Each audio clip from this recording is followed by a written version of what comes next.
Terungkap identitas ASN pendukung Anies yang ancam melengsarkan Jokowi. Ditulis oleh Niha Alif di siwar.com. Halo, Assalamualaikum. Jumpa lagi dengan Suara Samara di channel TV Jurnal. Demo menuntut Anies bertanggung jawab atas kerugian warga yang terdampak banjir berujung kecewa. Bukan hanya tak mendapat sambutan dari Anies dan Pemprov DKI, para pendemo malah mendapat serangan balik. Mereka dicaci maki dengan kata-kata kotor, dilempari botol minuman hingga dituduh pendemo bayaran. Lebih miris lagi saat beredar foto emak-emak dengan membawa tulisan bernada ancaman. Antara lain sebuah poster bertuliskan, "Lo lengserin Anies, kita lengserin presiden lo." Juga poster yang tak kalah mencengangkan hingga menuai komentar elit politik. Dalam poster yang dibawa tersebut bertuliskan, "Lebih baik Anies daripada presiden hasil sindikat." Ternyata dari hasil penelusuran warganet, salah satu emak-emak pembawa poster bernama Arini Hasanah Setiati. Dia adalah seorang ASN yang mengajar sebagai guru di MAN 13 Jakarta. Kabarnya setelah identitasnya viral, perempuan tersebut langsung menghapus beberapa akun media sosial miliknya. Tapi sayang sekali karena netizen lebih dahulu mendapatkan SS media sosialnya beserta bukti umpatan pada pemerintah. Perlu diselidiki juga apakah emak-emak lainnya juga berstatus ASN di MAN 13. Apakah emak-emak ini ada hubungannya dengan anggota DPD Fahira Idris? Kepolisian harusnya bertindak cepat mengusut dugaan makar dan menyeret semua yang terlibat ke penjara. Dari profil LinkedIn didapat info kalau Arini Hasanah Setiati merupakan lulusan Universitas Muhammadiyah Profesor Dr. Hamka Jakarta.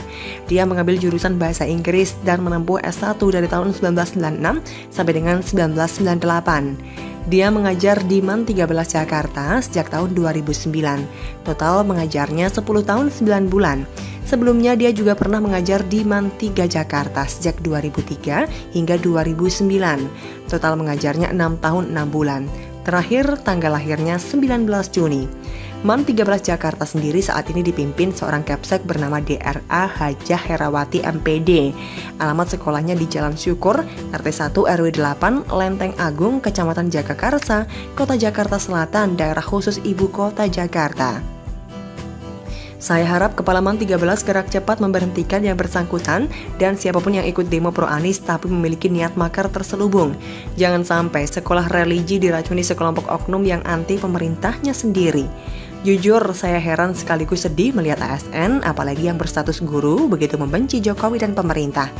Apa mereka lupa gaji yang selama ini mereka makan dari mana? Apa mereka lupa mereka ini tinggal di negara mana? Atau jangan-jangan amnesia dengan presiden yang terpilih secara demokrasi pada Pilpres 2019? Padahal sebagai guru hendaknya mengajarkan sesuatu yang baik pada anak didiknya. Mengajarkan berdemokrasi, menghargai pilihan orang lain dan tak membawa sara. Sangat disayangkan kalau pemerintah gencar bersih-bersih BUMN tapi kebobolan di ASN. Semoga Nadiem Makarim cepat turun gunung dan merevolusi mental para pendidik kita. Kasihan anak didik yang seharusnya dididik maju dan bersaing dengan dunia internasional harus diracuni oleh gurunya sendiri. ASN para pembenci Jokowi tak hanya di Jakarta, tapi sudah merata ke pelosok negeri, sama seperti BUMN yang mayoritas tak menyukai Jokowi.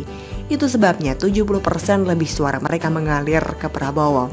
Di zaman Jokowi aturan mulai diperketat, tidak bisa lagi sembarangan kerja apalagi korupsi. Itulah makanya yang tidak siap mencari-cari alasan membenci Jokowi. Apalagi di Jakarta, di mana Anies Baswedan sebagai kepala daerah saja malah mencontohkan tak menyukai Jokowi. Apalagi dengan bawahan dan para ASN-nya, Jakarta benar-benar kritis di bawah Anies. Semoga suatu saat ada mukjizat yang bisa melengsarkan orang sejahat Anies. Sebagai rakyat Indonesia dan pendukung pemerintah yang bersih, kita harap Jokowi bisa membereskan BUMN dan ASN sebelum akhir kepemimpinannya. Karena sudah saatnya Indonesia jadi negara maju, jadi negara yang disegani dan tak lagi berstatus negara berkembang.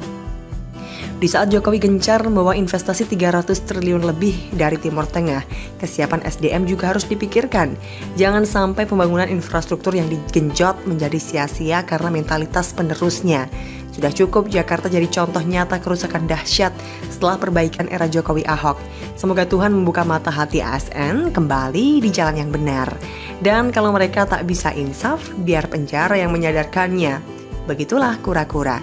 Dan bagaimana menurut Anda? Silahkan untuk tulis komentar di kolom komentar. Jangan lupa untuk like, subscribe, dan share. Samara pamit, wassalamualaikum warahmatullahi wabarakatuh. Bye!